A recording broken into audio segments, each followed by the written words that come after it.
My name is Wilma, and I am 58 years old. I thought I knew what heartbreak felt like when my husband George died 3 years ago. I thought I understood betrayal when life took away the man I had loved for 32 years. But nothing, absolutely nothing, prepared me for the moment my only son drove away and left me stranded in a foreign country. That sunny afternoon, in a small Portuguese town, standing on cobblestone streets, with my suitcase at my feet and tourists staring, I realized the people who hurt you most are the ones you raised with your own hands. This is the story of how being abandoned became the greatest gift I never knew I needed. I never imagined that trip would be the last time I saw them as my family. Before I tell you what happened in that small Portuguese town, I would love to know where you are watching from. Drop your city in the comments below. If you have ever felt abandoned by the people you love most, please hit that like button. It means more than you know. And subscribe, because what happened next changed my entire life in ways I could never have predicted.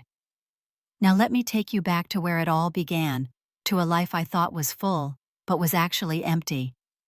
George and I met when I was 23 years old. He was an engineering student, serious and kind, with hands that could fix anything. I was studying to be a teacher, dreaming of classrooms full of children and summers off to travel. We married 2 years later in a small ceremony in Portland, Oregon, where the rain fell softly and everything felt possible. Our life together was ordinary in the best way. George worked as a civil engineer designing bridges and highways.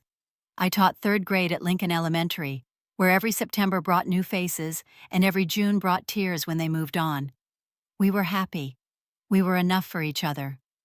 Brian came along when I was 26. He was our miracle, our everything. We had tried for 3 years before he finally arrived, a squalling, red-faced boy who filled our house with noise and purpose. George would hold him for hours, walking the floors at night, singing off-key lullabies. I would watch them from the doorway, my heart so full it hurt. Brian was colicky, then stubborn, then brilliant. He walked at 10 months, talked at 18 months, and never stopped asking questions. Why is the sky blue? Where do birds go at night? What happens when we die? George would answer with the patience of a saint while I made dinner and listened to their conversations, grateful beyond measure. We gave Brian everything. Piano lessons he quit after 6 months, soccer camps every summer, a college fund we started the day he was born. George and I lived modestly. We drove old cars, took cheap vacations, ate dinner at home 6 nights a week. But Brian had new clothes every school year, the latest computer for his homework, and every book he ever asked for. When he graduated high school with honors, I cried through the entire ceremony. George squeezed my hand and whispered, "We did good, Will." And I believed him. Brian went to the University of California, Berkeley. The tuition was staggering, nearly $20,000 a year, not including housing and food. George sat at our kitchen table with a calculator and our savings statements, his forehead creased with worry. I put my hand on his shoulder and said, "We will make it work." And we did. George took on extra consulting projects. I tutored students after school for $40 an hour. We stopped going out to eat entirely. Our vacation that year was 3 days camping at Crater Lake. But Brian got his degree in marketing, walked across that stage, and hugged us both so tight I could barely breathe. "I could not have done it without you," he said. And I believed that too. George died on a Tuesday in March 3 years ago. He was 62 years old. We were supposed to have more time. We were supposed to travel to see the Grand Canyon and New York City and all the places we had put off because we were raising Brian, because we were saving money, because there was always something more important. George collapsed at work, a massive stroke that took him before the ambulance even arrived. One moment he was alive, drawing plans for a new overpass. The next he was gone. Just gone. The grief was a living thing, a monster that sat on my chest and made it hard to breathe. I stopped going to church. I stopped seeing friends. I taught my classes on autopilot, smiling at children, while inside I was screaming. Brian called every day for the first month, his voice tight with his own grief. "Mom, are you eating? Mom, are you sleeping? Mom, please talk to me." I tried. I really did. But how do you explain to your son that half of you died with your husband, that you do not know how to be just Wilma anymore, that you have been George's wife for so long, you forgot who you were before him? I retired early at 55. The principal understood. The school board approved my pension without question. I moved through my days like a ghost watering plants George had planted, sleeping on George's side of the bed, because mine felt too cold watching television shows we used to watch together. Brian still called every Sunday evening at 7. We would talk for 20 minutes about his job, his apartment in San Francisco, the girl he was dating. I would tell him I was fine, just fine, keeping busy. He would tell me he loved me. I would tell him I loved him too. And then we would hang up, and I would sit in the silence and wonder how much longer I could do this. Then 2 years after George died, Brian called on a Wednesday instead of Sunday.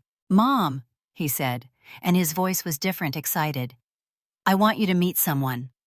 Her name was Stephanie. She was 29 years old, 5 years younger than Brian, and she worked in finance for a tech startup. They had been dating for 6 months. "I think she is the one, Mom," Brian said, and I could hear the smile in his voice.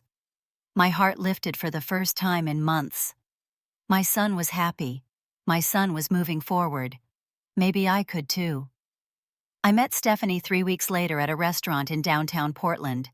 Brian had flown up for the weekend, bringing her with him. She was beautiful in that polished, intimidating way. Tall and slim, with dark hair cut in a sharp bob, and clothes that probably cost more than my monthly grocery budget. She shook my hand firmly and smiled with very white teeth. "It is so nice to finally meet you, Wilma," she said. "Brian talks about you constantly." We sat down to dinner. I asked questions. She answered. What did she do at her company? Portfolio management. Where did she grow up? San Diego.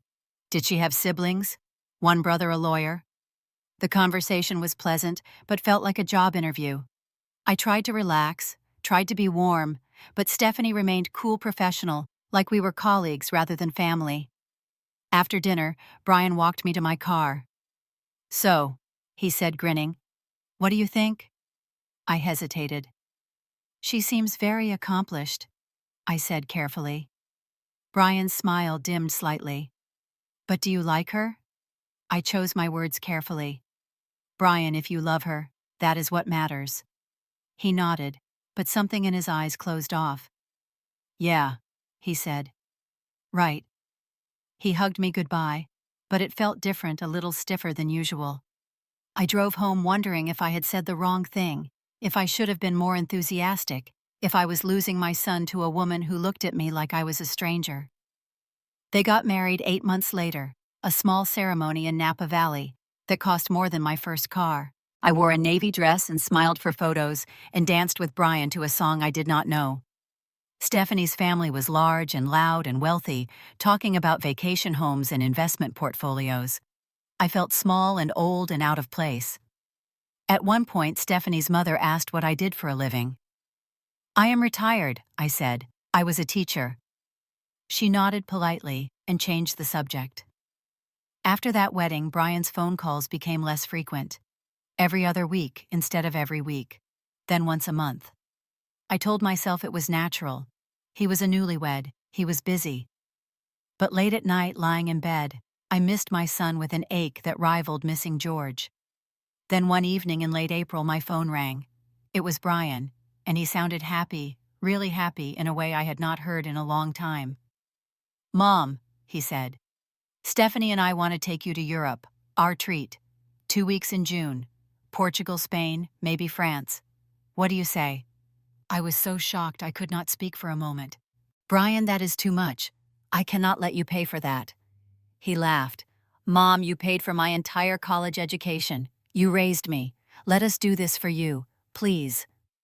My eyes filled with tears. This was it. This was the bridge back to my son.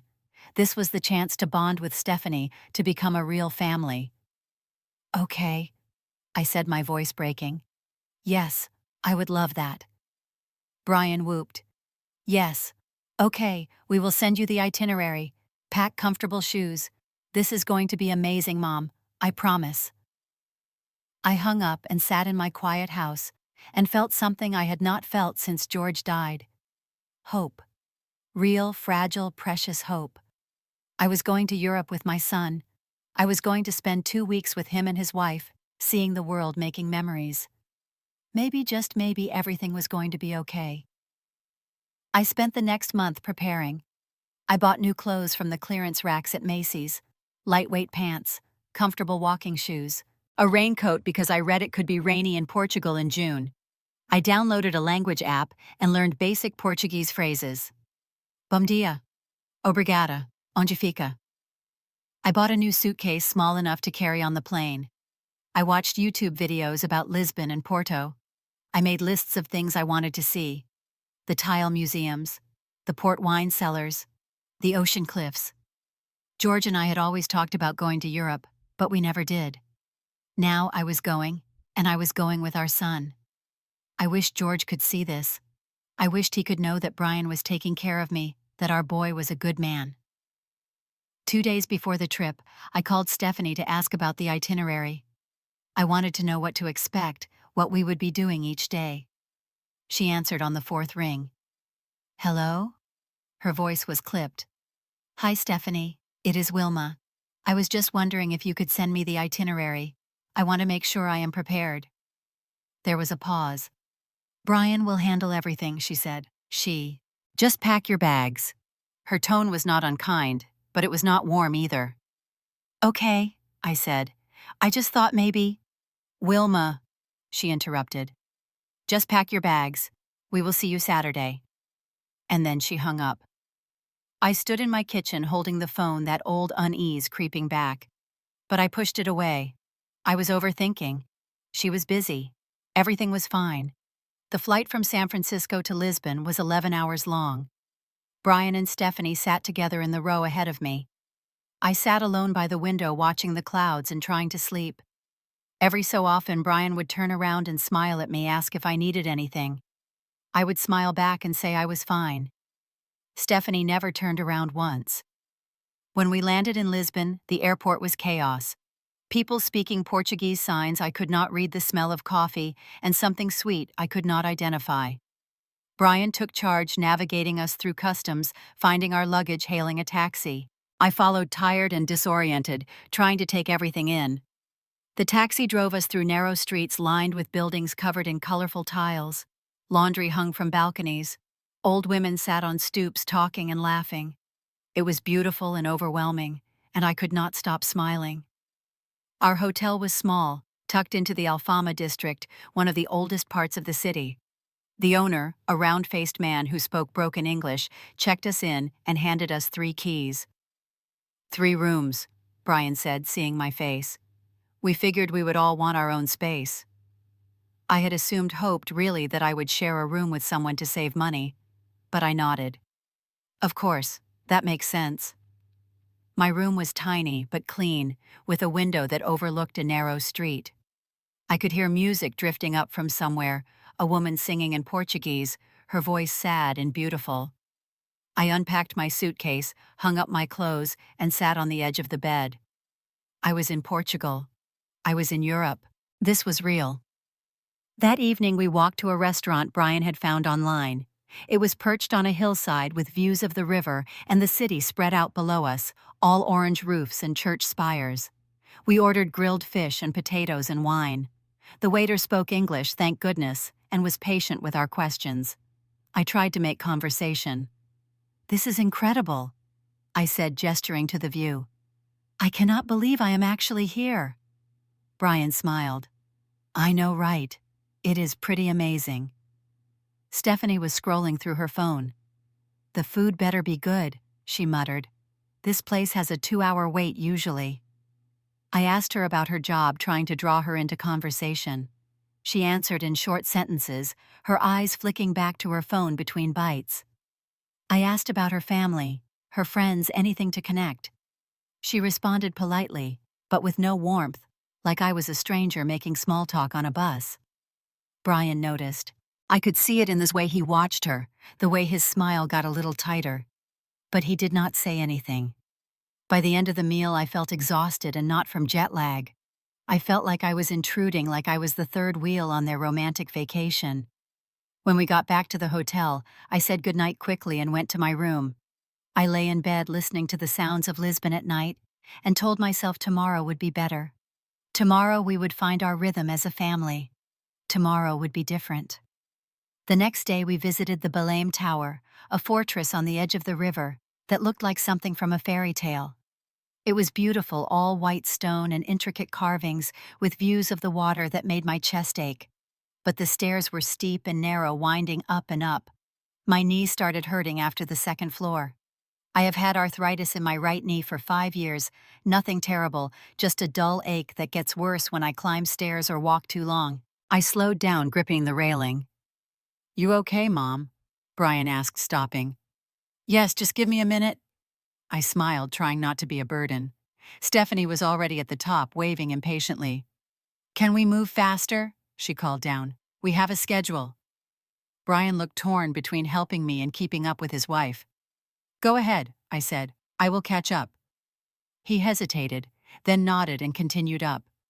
I made it to the top, eventually breathing hard, my knee throbbing. The view was worth it, the ocean stretching out forever. But Stephanie was ready to leave within 5 minutes. "We need to get to the monastery before it closes," she said. I had barely caught my breath. The rest of the day was like that. Stephanie setting the pace, Brian trying to keep everyone happy, and me struggling to keep up while trying not to complain. By the time we got back to the hotel, I was limping. Brian noticed. "You okay, Mom?" I waved him off. "Just tired. I will be fine tomorrow." That night they went out to a club. They invited me, but I could see the relief in Stephanie's eyes when I said I was too tired. I spent the evening alone in my room, soaking my knee in the tiny bathtub and wondering what I was doing wrong. The third day, we drove to Porto, a city 3 hours north. Brian had rented a car, a small sedan that was supposed to fit 3 people comfortably, but felt cramped with all our luggage. I sat in the back, my knees pressed against the seat in front of me. As we drove, I tried to make conversation. I told them about a trip George and I had taken to the Oregon coast years ago, how we had stayed in a little cabin and watched whales migrate. It was one of my favorite memories, George standing on the beach with binoculars pointing excitedly every time he spotted a spout of water. Stephanie cut me off halfway through. "Can we not talk about the past?" she said, not even turning around. "It is kind of depressing." I stopped mid-sentence, stunned. Brian glanced at her. "Steph, that is my dad she is talking about." Stephanie sighed. "I know, Brian, but we are here to make new memories, not dwell on old ones." I sat back in my seat, my face hot with embarrassment.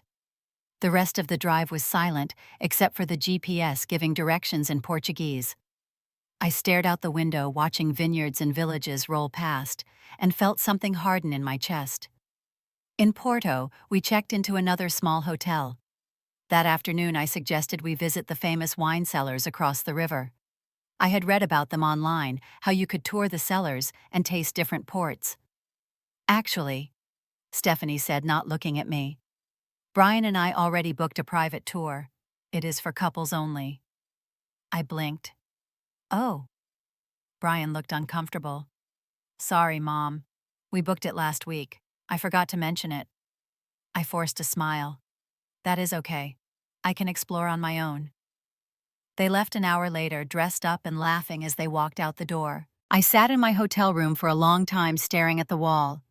Then I forced myself to get up to go outside to see Porto. I walked along the Ribeira, the old waterfront district, with its narrow streets and colorful buildings. Tourists crowded the sidewalks, taking photos, eating ice cream, holding hands. I bought a pastry from a small bakery, a pastel de nata that was sweet and creamy and still warm. I sat on a bench by the river and watched boats drift by. It was beautiful. I was in Portugal.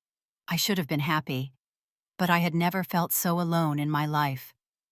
That night, when Brian and Stephanie returned, they were tipsy and affectionate, leaning into each other and laughing at private jokes. I asked how the tour was. "Amazing," Stephanie said, her cheeks flushed from wine. "You should have been there." But I was not invited, I thought. I said nothing.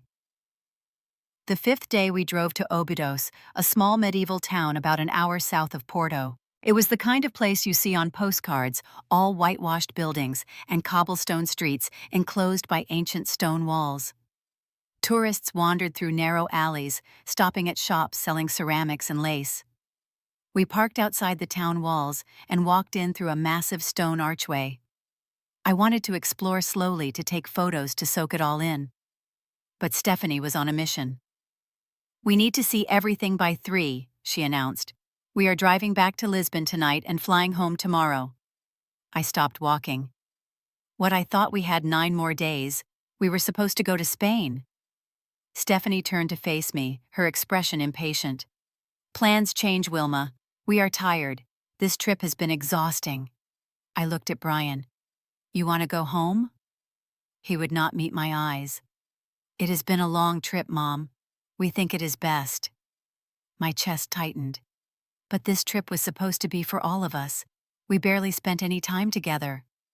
Stephanie laughed, a sharp, humorless sound. "Actually, Wilma, this trip was Brian's idea to make you happy. But honestly, you have been complaining the whole time, slowing us down, making everything difficult." I stared at her, my mouth open. "I have not complained once." Brian finally spoke, his voice low. "Mom, you have been slowing us down. Your need to rest all the time. It has been hard to keep to any kind of schedule." Each word was a knife. "Brian," I said, my voice shaking, "I have done everything you asked. I have not complained. I have tried so hard to keep up." He looked away. "Maybe you just are not cut out for this kind of travel." I felt like I had been slapped. This was my son who I had raised, who I had sacrificed, for who I had given everything to. And he was looking at me like I was a burden he could not wait to drop. We walked through Óbidos in tense silence. I was numb, moving on autopilot. We stopped at a small cafe for lunch, sitting at a table outside. The waiter brought menus. I was not hungry, but I ordered a salad I did not want. Brian and Stephanie whispered to each other, excluding me. I stared at the ancient walls surrounding the town and felt like I was suffocating. "Brian," I said, my voice steady, despite the storm inside me. "If you and Stephanie want to go home, that is fine. But I would like to stay. I would like to keep traveling." Stephanie scoffed. "With what money you are retired? You are living on a fixed income." I straightened my spine. "I have savings. I can manage." Stephanie leaned forward. "Right. The same savings you guilt-tripped Brian into not touching when he needed help." I frowned, confused. "What are you talking about?" Brian shifted in his seat. "Mom, Stephanie and I have been struggling financially. We need a down payment for a house. I asked if you could lend us some money. You said no." My mind raced. "Brian, you never asked me for money. You asked me about my retirement savings, about how much I had, but you never said you needed a loan." Stephanie cut in. "He asked 2 months ago. You said you needed to keep your savings for emergencies. For yourself." I shook my head. "Brian, if you had asked me directly, if you had told me you needed help, I would have given it to you. But you did not ask." Brian would not look at me. "It does not matter now." But it did matter. It mattered more than anything. Stephanie stood up. "This conversation is pointless. Let us just go." She walked toward the car. Brian followed. I sat at the table, my salad untouched, my heart pounding. When I finally stood and walked to where they had parked the car, they were already inside. Brian in the driver's seat, Stephanie in the passenger seat. I reached for the back door handle. It was locked. "Are we leaving?" I asked through the window. Stephanie turned to look at me, her face cold. "We are leaving. You can find your own way back." I laughed because surely this was a joke. "Brian, stop this. Open the door." He started the engine. My stomach dropped. "Brian, this is not funny. I do not have the car. I do not know this place. How am I supposed to get back to Lisbon?" Stephanie rolled down her window.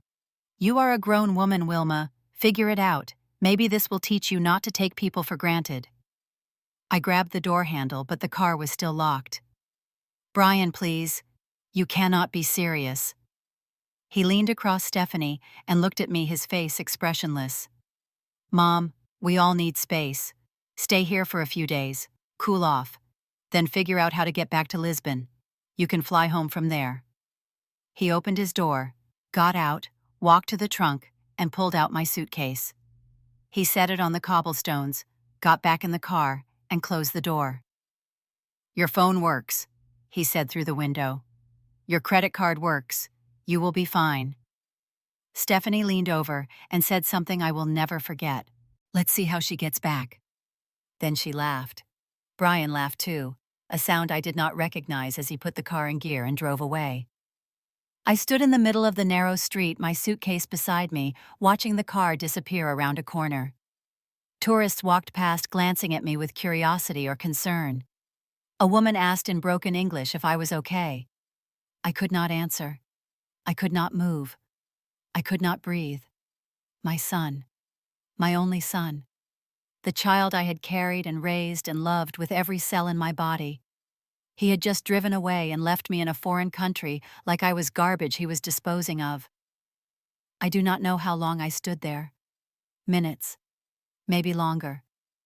Finally, I picked up my suitcase, my hands shaking so badly I could barely grip the handle, and walked back into the town.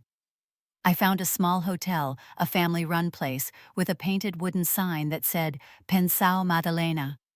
An elderly woman answered my knock. She took one look at my face and said something in Portuguese that sounded kind. She led me inside, showed me a small room on the second floor, and named a price that was so low I thought I misunderstood. I nodded. She patted my hand. I climbed the stairs to my room, closed the door, sat on the edge of the narrow bed, and cried until I had nothing left. I do not remember much about the first 3 days in Óbidos. I know I did not eat. I know I did not leave the room. I lay in bed staring at the ceiling, replaying every moment of the trip, every word trying to understand where I went wrong. How did I raise a man who could abandon his own mother? What kind of son does that? What kind of person I called Brian? It went straight to voicemail. I called again, again, again. By the 5th call, the number was blocked. I sent text messages. Brian, please talk to me. I do not understand what happened. Please. No response. I sent more. I am sorry for whatever I did. Please just tell me what I did wrong. Nothing. I called Stephanie. Also blocked. It was like they had erased me, like I had never existed. On the second night, I heard a soft knock on my door. I did not answer. The knock came again. Señora. It was Madalena, the owner. I opened the door. She stood there with a tray. Soup, bread, water. She did not speak English. I did not speak Portuguese. But she looked at me with such kindness that I started crying again. She set the tray down, put her hand on my shoulder, and said something that I did not understand, but felt in my bones. She stayed while I ate a few spoonfuls of soup. Then she took the tray and left. That small act of kindness from a stranger broke something open in me. On the 3rd day, I forced myself to get up. I showered. I brushed my hair. I looked at myself in the small mirror over the sink. My face was puffy from crying. My eyes were red. I looked old and defeated and lost. I thought about going home. I could book a flight, be back in Portland in 2 days, back in my empty house with my empty life. Back to what George was gone. Brian was gone. I had no job, no purpose. The house was just walls and furniture and memories that hurt. What was I going back to? I sat on the edge of the bed, and something shifted inside me. A thought, quiet at first, then louder. Why should I go back? What was waiting for me there? Nothing. No one. For 58 years, I had lived for other people. I had been a daughter, then a wife, then a mother. I had shaped my entire existence around taking care of others, supporting others, loving others. And now, for the first time in my life, I had no one to take care of. No one who needed me. No one who wanted me. I was completely, utterly alone. And in that aloneness, in that terrifying, vast emptiness, I felt something I had not felt in decades. I felt free. The thought scared me, but it also thrilled me. What if I did not go back? What if I stayed? I had savings. Not a fortune, but enough. George's life insurance had left me with $60,000. My teacher's pension was another $25,000 in a retirement account. I had almost $85,000. In Portland, that was maybe 2 years of living expenses. But here in Portugal, in this small town, where a room cost €400 a month, where a meal cost €5, where life was slower and cheaper and simpler, that money could last years. I could stay. I could actually stay. The idea was insane. I was 58 years old. I did not speak the language. I did not know anyone. But I also did not have anything to lose. I went downstairs and found Madalena sweeping the small entryway. "Madalena," I said. She looked up, her lined face breaking into a smile. I pulled out my phone and opened a translation app. I typed, "Can I stay longer 1 month?" She read it, then nodded enthusiastically. Sim. I typed again. "How much for 1 month?" She held up 4 fingers, then made a 0 with her other hand. €400. I could afford that. I nodded. "Yes, I will stay." She hugged me, this stranger who had shown me more kindness in 3 days than my own son had in 3 years. And just like that, I decided. I was not going home. Not yet. Maybe not for a long time. The first week was about survival. I made myself leave the room every day. I walked through Obidos, forcing myself to see it, to be present. The town was small, maybe half a mile from one end to the other, all contained within medieval walls. The main street, Rua Direita, was lined with shops selling hand-painted ceramics, lace tablecloths, and bottles of ginginha, a cherry liqueur the town was famous for. Tourists filled the streets during the day, taking photos and buying souvenirs. But in the early mornings and late evenings, when the day trippers left, the town was quiet and belonged to the locals. I learned the rhythms. The baker opened at 7. The small grocery store opened at 9. The church bells rang every hour. I started recognizing faces. The old man who ran the bakery, Eduardo, who smiled and handed me a fresh roll every morning, even though I could barely say, "Obrigada." The woman who sold flowers from a cart near the main gate, who nodded at me each time I passed. Madalena, who brought me tea in the evenings and sat with me even though we could not talk. I downloaded a Portuguese language app and spent an hour every morning learning basics. "Good morning. How are you?" "Thank you. Where is the bathroom?" My accent was terrible, but people appreciated the effort. Slowly, painfully, I started to feel less like a ghost. By the end of the second week, I stopped checking my phone every 5 minutes for messages from Brian. I stopped replaying our last conversation, trying to figure out what I could have said differently. I stopped crying myself to sleep. I was not okay. But I was surviving. And survival, I was learning, was its own kind of victory. One morning, I walked along the top of the old town walls. You could walk almost the entire perimeter, looking out over red tile roofs and green hills. The view was breathtaking. I stood there, the wind in my hair, the sun on my face, and I thought, I am in Portugal. I am alone. And I am still here. That has to count for something. At the end of my second week, Madalena introduced me to some of her friends. We met at a small cafe just outside the main gate. There was Inez, a woman in her 70s with snow-white hair and a laugh that sounded like bells. There was João, Madalena's brother, who spoke a little English and translated when needed. And there was Inez's daughter, Sofia, who worked at a local school. They asked about me, where I was from, why I was in Obidos. I told them a version of the truth. I was traveling. I needed a change. They nodded, asked no more questions, and welcomed me like I had always been there. We drank coffee and ate pastries, and I understood maybe 1 word in 10, but it did not matter. I was not alone. That night, I sat in my small room and opened my laptop. I logged into my bank account. $84,612. I did my math.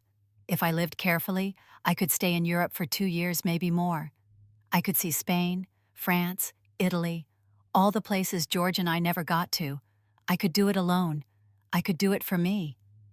The thought was terrifying and exhilarating in equal measure. I opened a new document and started making a list. Places I wanted to see, things I wanted to do.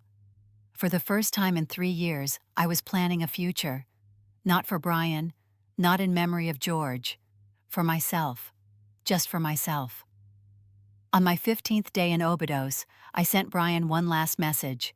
I wrote and rewrote it a dozen times. Finally, I settled on this. Brian, I do not know if you will read this. I just want you to know that I am staying in Portugal for a while. I am not coming back yet. I need time to figure out who I am without being your mother or George's wife. I hope one day you can forgive me for whatever I did wrong. I love you. Mom. I hit send. The message showed as delivered but not read. I waited an hour. 2 hours. Nothing. I put my phone in a drawer and did not look at it for the rest of the day. It hurt. Of course it hurt. But I was learning that pain does not kill you. It just changes you. And maybe, just maybe, that change could be for the better. On my 3rd week in Obidos, Madalena invited me to dinner at her daughter's house. I almost said no.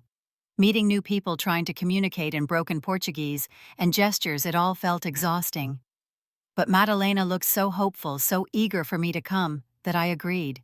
Her daughter Anna lived just outside the town walls, in a small house with a garden bursting with vegetables and flowers.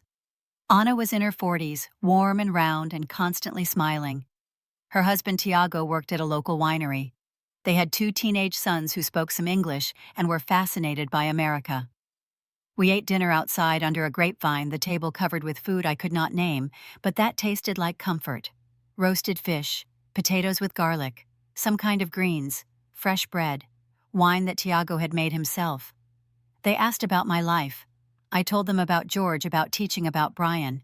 I tried to keep it light, but Anna saw through me. "You are sad," she said simply, her English halting.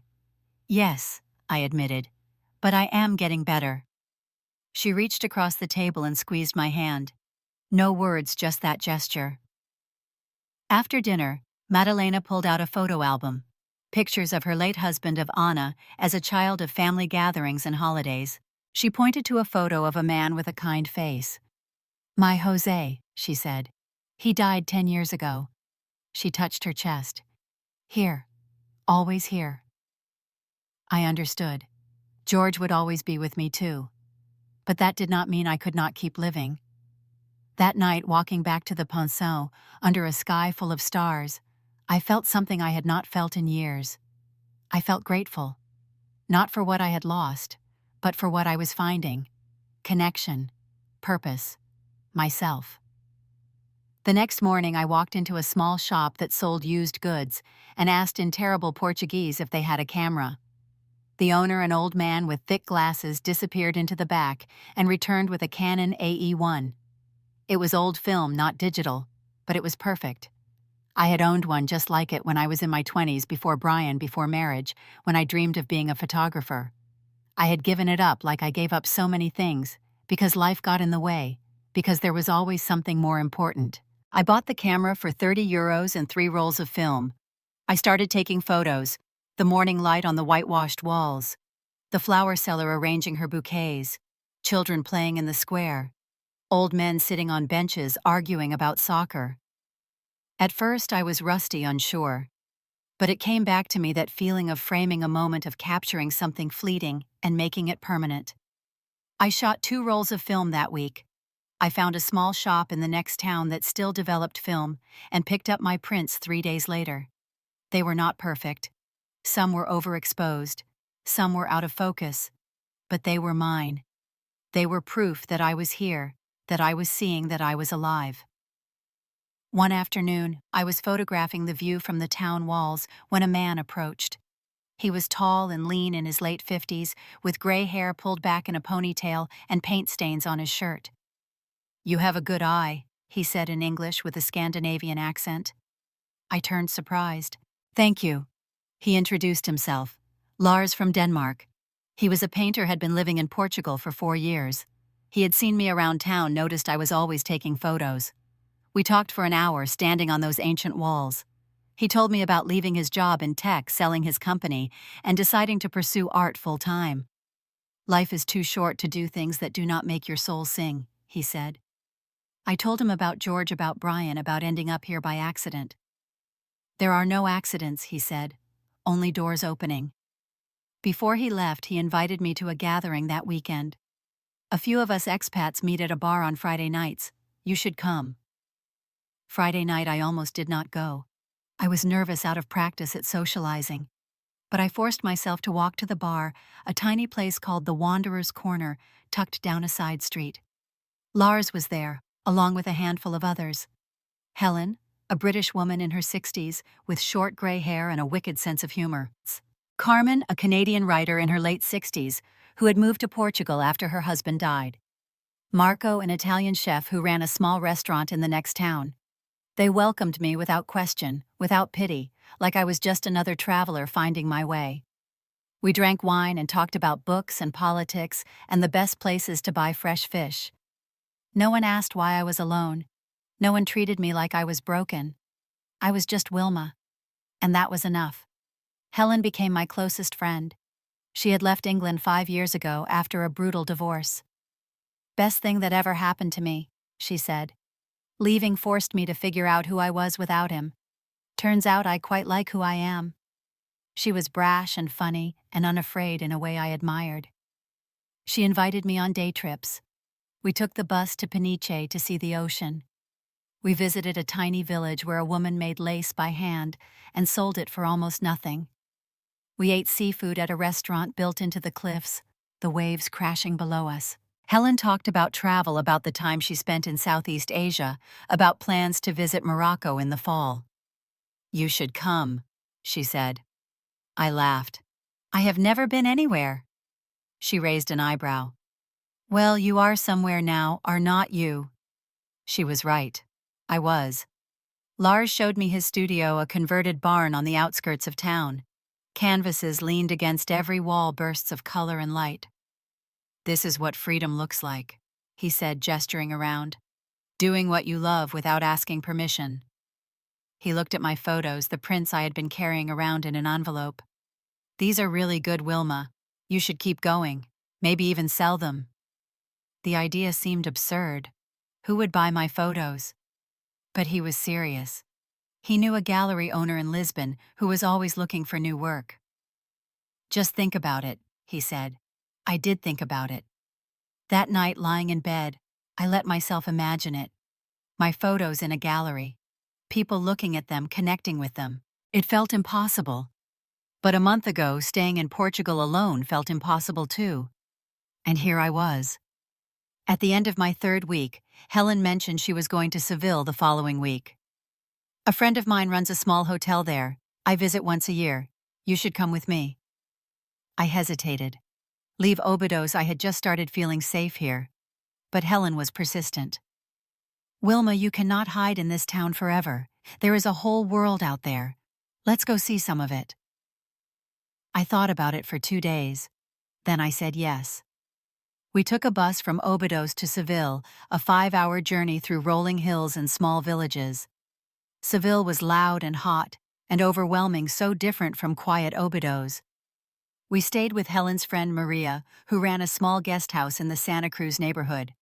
Maria was in her 50s, Spanish, vivacious, and treated us like royalty. We spent a week exploring. The cathedral, massive and ornate. The Alcázar, with its stunning tile work. Plaza de España, where I took an entire roll of film. One evening we watched a flamenco show in a tiny bar that smelled like wine and sweat. The dancer was fierce, her movements sharp and full of emotion. The guitarist played like his life depended on it. I sat there in that dark, crowded room surrounded by strangers, and I cried. Not from sadness, from something else, from beauty, from being present, from being alive. Helen squeezed my hand. After the show, Maria sat with us over dinner. "You should keep traveling," she said to me. "Do not stop. See everything. You have time." I told her I was not sure where to go next. She smiled. "Then you have infinite options. What a gift." On the bus ride back to Obidos, I stared out the window and made a decision. I was going to keep going. I was going to see more. I was not going back to Portland. Not yet. Maybe not for a long time. Helen had given me the name of a friend in Florence, a woman named Isabella, who ran an art studio and sometimes hosted travelers. I emailed her that night. Isabella responded within a day. Come whenever you want, stay as long as you need, bring your camera. And just like that, I had a plan. Portugal had saved me. Now Italy was calling. I left Obidos on a Tuesday morning in early July, almost 6 weeks after Brian and Stephanie had abandoned me. Madalena cried when I said goodbye, hugging me tight and pressing a small package into my hands. Inside was a hand-embroidered handkerchief and a note in Portuguese that João translated for me. You are brave, you are strong. Come back and visit.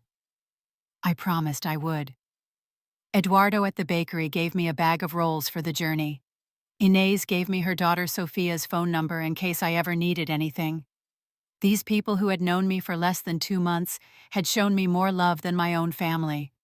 I would never forget that. I took a train from Óbidos to Lisbon, then a flight to Florence.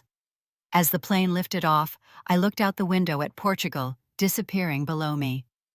I had arrived there broken. I was leaving whole, or at least on my way to whole. Isabella met me at the Florence train station. She was 55 Italian with wild curly hair and bright red lipstick. She hugged me like we were old friends. Welcome, welcome. You are going to love it here. Her studio was in the Oltrarno district across the river from the main tourist areas. It was a third-floor walk-up in an old building with shutters painted green. My room was small, but filled with light overlooking a narrow street where laundry hung between buildings. It was perfect. Isabella ran photography and painting workshops out of her studio. She taught me about light, about composition, about telling stories through images. A good photograph is not about the camera, she said. It is about the eye behind it. And you, Wilma, you have an eye. I spent my days walking through Florence, the Duomo impossibly beautiful, the Uffizi where I stood in front of Botticelli's Venus and cried because I could not believe I was seeing it in person. The Ponte Vecchio at sunset, the Arno River turning gold. I photographed everything. Street musicians, old women hanging laundry, the way the light hit the buildings at dawn. I was obsessed, alive, hungry for beauty.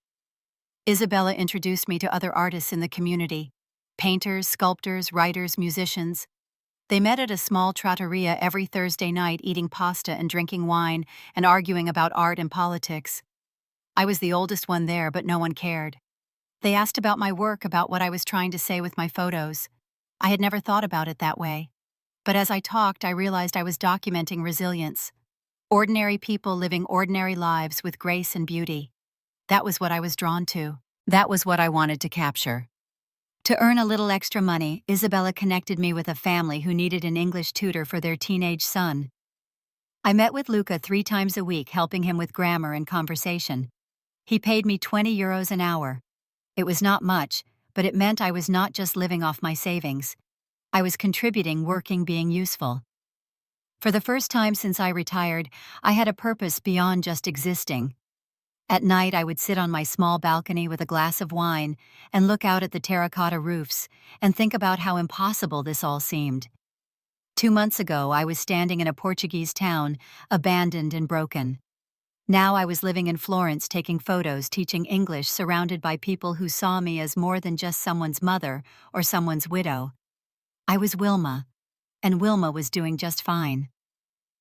One morning I was at Piazzale Michelangelo, photographing the sunrise over the city, when my phone rang. The number was saved Brian. My heart stopped. I had not heard from him in over a month. I stared at the screen, my hand shaking. I almost did not answer. But curiosity, or maybe hope, made me pick up. Hello? My voice was steadier than I felt. Mom? Brian's voice was tight, strained. Where are you? Are you okay?